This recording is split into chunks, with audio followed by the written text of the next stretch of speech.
Kita masih membahas mengenai regulasi emosi sebagai salah satu pilar dari kecerdasan emosional yang terkait dengan kemampuan untuk mengenali, mengelola, dan merespons emosi, serta secara efektif mengkomunikasikan kebutuhan kepada orang lain. Saya membagi penjelasan mengenai topik ini ke dalam 2 video. Di video pertama minggu lalu, saya sudah menjelaskan pengertian dan pentingnya memiliki regulasi emosi, serta tanda-tanda orang yang mengalami disregulasi emosi. Sedangkan di video kedua minggu ini, saya akan membahas mengenai cara-cara meregulasi emosi. Kita mulai sekarang. Ketika keterampilan regulasi emosi ini diasah, seseorang dapat mengendalikan reaksi emosinya sehingga hidupnya menjadi lebih seimbang. Dia bisa tetap tenang ketika menghadapi situasi yang menantang. Dia juga bisa mengelola stres dengan lebih baik. Dia pun bisa mengungkapkan kebutuhannya dengan cara yang lebih konstruktif. Dia bisa melindungi hubungan yang penting dan secara aktif mendengarkan kebutuhan orang lain. Dia tetap profesional dalam situasi kerja karena tidak menyikapi sesuatu secara pribadi atau secara impulsif. Pada akhirnya, mempelajari cara meregulasi emosi dapat bermanfaat bagi kesehatan mental dan fisik seseorang. Model proses regulasi emosi yang diusulkan oleh psikolog James Gross menekankan bahwa orang dapat bertindak untuk mengendalikan emosinya sebelum mereka merasakan emosi tersebut, atau setelah mereka mulai bereaksi secara emosional, alias regulasi emosi yang berfokus pada respons. Strategi apa saja yang dapat membantu Anda untuk meregulasi emosi? Pertama, emotional awareness. Adalah penting untuk menyadari apa yang kita rasakan dan menamainya sebagai cara untuk mengembangkan regulasi emosi. Misalnya, ketika merasa sedih, tanyakan pada diri sendiri, apakah saya merasa sedih, putus asa, malu, atau cemas? Beri diri Anda kesempatan beberapa pilihan dan jelajahi perasaan Anda. Coba sebutkan emosi spesifik yang Anda rasakan secara intens di dalam diri Anda pada saat itu dan tuliskan. Anda tidak perlu bertindak atau menilai sebab dan akibat dari emosi Anda pada tahap ini. Yang Anda butuhkan hanyalah menyadari perasaan yang mengendalikan pikiran Anda saat ini. Kedua, praktikan mindfulness. Ini adalah praktek memusatkan perhatian pada situasi dan kondisi saat ini, bukan pada masa lalu atau masa depan.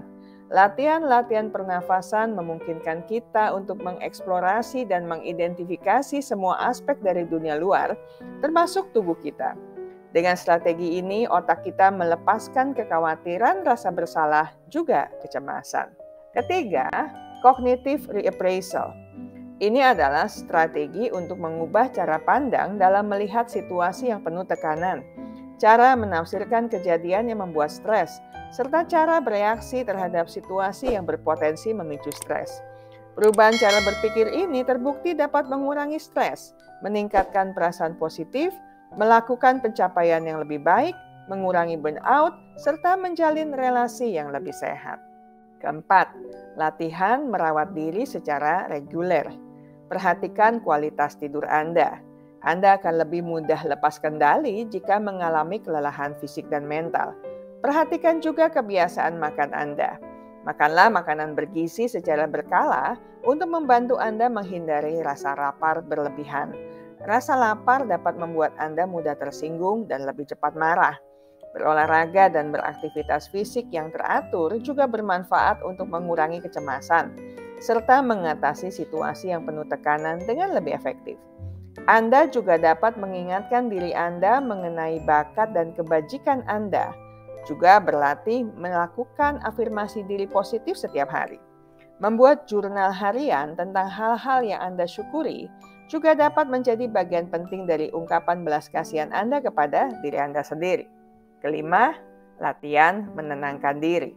Menenangkan diri sendiri dalam bentuk apapun dapat mengurangi efek racun dari kemarahan, kesedihan, dan penderitaan yang ditimbulkan oleh pengalaman negatif. Kita dapat mempraktekkan beberapa variasi menenangkan diri termasuk bermeditasi, mendengarkan musik atau suara yang menenangkan, mengingat kenangan indah yang pernah kita alami dengan orang yang sedang bermasalah dengan kita, mandi air panas, pijat refleksi, memasak untuk diri sendiri, menggenggam es batu, bergerak dengan lembut, hingga meletakkan tangan di jantung hewan peliharaan dan menghitung detaknya. Keenam, berlatih untuk berhenti sejenak. Jika seseorang mengatakan atau melakukan sesuatu yang menjengkelkan, ambil nafas dalam-dalam beberapa kali sebelum Anda merespons secara otomatis. Hal ini dapat membantu Anda untuk meredakan situasi yang dapat merusak atau berbahaya. Anda juga dapat berbicara dengan teman terpercaya sebelum Anda menghadapi langsung sumber kejengkelan Anda. Jeda waktu antara stimulus dan respons Anda akan memulihkan kemampuan mental Anda untuk berpikir lebih rasional. Ketujuh, supresi emosi. Ini adalah teknik untuk meredam emosi tetapi tidak mengubahnya. Teknik ini hanya menunda kita untuk merasakan emosi, menghentikan ungkapan perasaan kita terhadap orang lain atau situasi tertentu. Upaya ini dapat membantu meredakan situasi yang berpotensi konflik, tetapi tidak disarankan untuk digunakan dalam jangka panjang, karena dapat menyebabkan atau memperburuk depresi. Kedelapan, kenali dan kurangi pemicu emosi negatif. Anda tidak perlu berusaha menghindari emosi negatif atau takut akan emosi tersebut. Namun, Anda juga tidak harus terus menempatkan diri Anda dalam situasi yang menimbulkan emosi yang tidak menyenangkan. Mulailah mencari pola atau faktor yang muncul ketika Anda mulai merasakan emosi yang kuat. Hal ini tentunya membutuhkan rasa ingin tahu dan kejujuran Anda. Tanyakan kepada diri Anda sendiri, apakah ada sesuatu yang membuat Anda merasa kecil?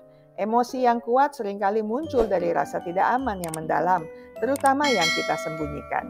Apa yang terjadi di sekitar Anda dan pengalaman masa lalu apa yang memicu emosi tersebut?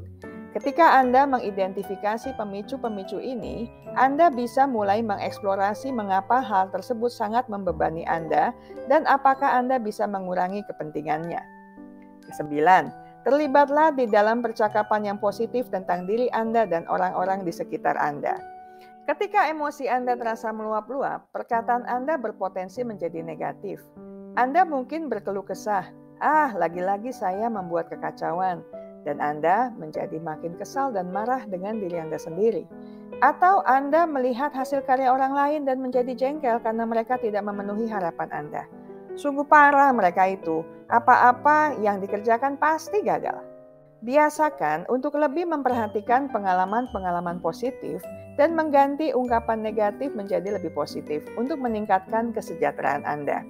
Semangati diri Anda sendiri dengan mengatakan, saya sudah mencoba yang terbaik. Atau melihat orang lain dengan pemikiran, mereka sudah berjuang keras dan melakukan apa yang mereka bisa. Pergeseran ini dapat membantu mengurangi emosi yang kita rasakan. Anda masih bisa merasa frustrasi dengan situasi yang tidak berjalan dengan baik, namun Anda tidak perlu menyalahkan atau menggeneralisasi di luar situasi tersebut. Relasi, komunikasi, dan kepemimpinan Anda pun akan menjadi lebih efektif. Ke-10, cari bantuan profesional. Jika Anda mengalami kesulitan untuk perasaan, depresi, kecemasan, dan kesepian, atau untuk mencapai tujuan jangka panjang Anda, pertimbangkan untuk mencari bantuan profesional kesehatan mental yang Anda percayai. Dukungan profesional dapat membantu Anda meningkatkan keterampilan pengaturan diri secara emosional dan mencapai kepuasan hidup yang lebih besar. Dalam beberapa kasus, seorang profesional kesehatan mental dapat mengungkapkan kepada Anda tentang kondisi yang mendasari kesulitan Anda untuk meregulasi emosi. Mereka juga akan menyampaikan kemungkinan untuk penanganan psikofarmaka, bekerja sama dengan psikiater. Beberapa resep yang umum digunakan dalam kondisi seperti ini meliputi obat antidepresan, anti kecemasan, atau obat penstabil. Saya selesai sampai di sini. Sampai jumpa lagi di minggu mendatang dengan video menarik lainnya. Terima kasih untuk kesetiaan Anda bersama channel Bahas Psikologi. Ingat baik-baik, kesehatan mental Anda sangat berharga. Jagalah, pertahankanlah dengan sekuat tenaga.